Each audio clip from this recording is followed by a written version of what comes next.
Donc, à mon tour, je dois en premier lieu vous souhaiter la bienvenue, je dirais, à cet événement scientifique dans lequel nous allons parler de l'apparition d'un livre, mais peut-être, je vais dire un peu l'historique qui a conduit à l'apparition de ce livre pour inspirer aussi bien les chercheurs que tous ceux qui travaillent dans le domaine de l'enseignement supérieur. Donc, c'est la page de garde du livre. Il faut faire attention, le petit symbole qui est en bas, il a été ajouté spécialement par la maison d'édition pour marquer que c'est un livre édité à la maison Giros Publishing en Floride, aux États-Unis. Bon, je vais partir en premier lieu de l'idée de départ. Donc, au début des années 80, bien sûr, c'est ma vision, perception des choses. Lorsqu'on parlait de fondation de bâtiments au centre de Tunis, disons, on essaie de faire des fondations peut-être superficielles, mais plusieurs cas d'études ont montré que c'est une alternative à risque et à forte raison. Dans la région du centre de Tunis, beaucoup de bâtiments ont souffert jusqu'à, disons, être délaissés. Le fameux bâtiment de la rue Saad Zarloul, on en parle toujours.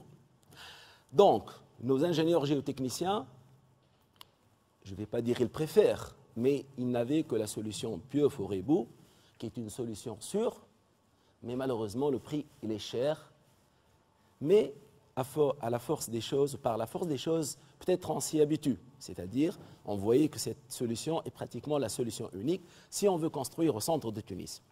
Alors, de mon côté, le cadre de travail, bon, j'étais 10 ans à l'INIT, après avoir être promu au grade de maître assistant. J'étais, disons, je me préparais à attaquer la thèse d'État. Donc, je travaillais sur les aspects numériques du comportement des sols granulaires. Mais en parallèle, vers 1985, lorsque la TMS fut créée, vers la fin de 1987, il y avait un séminaire ou un colloque franco-tunisien, le premier d'ailleurs. Et durant ce colloque, bien sûr, il y avait la présence du président du comité français de mécanique des sols, le professeur Jean Salançon.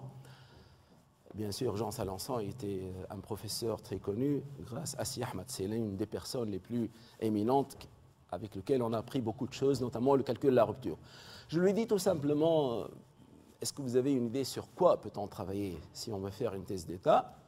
Il m'a dit, Mounir, écoute, le renforcement des sols, c'est quelque chose à la mode. Pourquoi vous n'essayez pas le renforcement par colonne? Enfin, pourquoi vous ne voyez pas le renforcement des sols? Ce n'est pas le renforcement par colonne.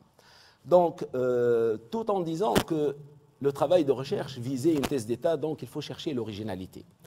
Donc, très logiquement, j'ai pratiquement accordé l'année 1988 à étudier 4 techniques, la terre armée, les géotextiles, le clouage et les colonnes ballastées.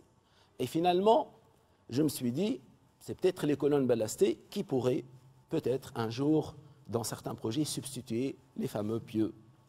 Alors, vers 1989, le renforcement par colonne, il était très bien réussi à l'échelle internationale, certes, mais je disais tout simplement, il est méconnu par les Tunisiens. Si on parle de quelqu'un du renforcement par colonne, peut-être c'est très rare.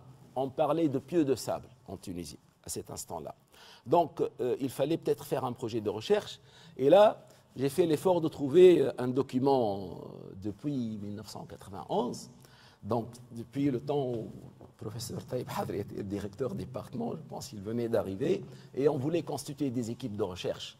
Donc, comme vous voyez, il y avait 2 aspects, les thèmes de recherche qui m'ont inspiré, l'étude de la vase de Tunis et le renforcement des sols. Le renforcement par colonne, voilà, j'écris tout simplement que le renforcement par colonne, j'ai commencé à faire des petits calculs par le calcul de la rupture de la capacité portante, et bien sûr, il fallait s'intéresser à autre chose. Finalement, donc, la thèse d'État, elle a été bien sûr commencée par vers 1990-91, et j'ai écrit à ce moment-là, bon, on avait des idées, j'ai écrit que la prévue, c'était la fin 1994. Mais je ne sais pas exactement qu'est-ce que je vais finalement développer. Donc, j'étais correspondant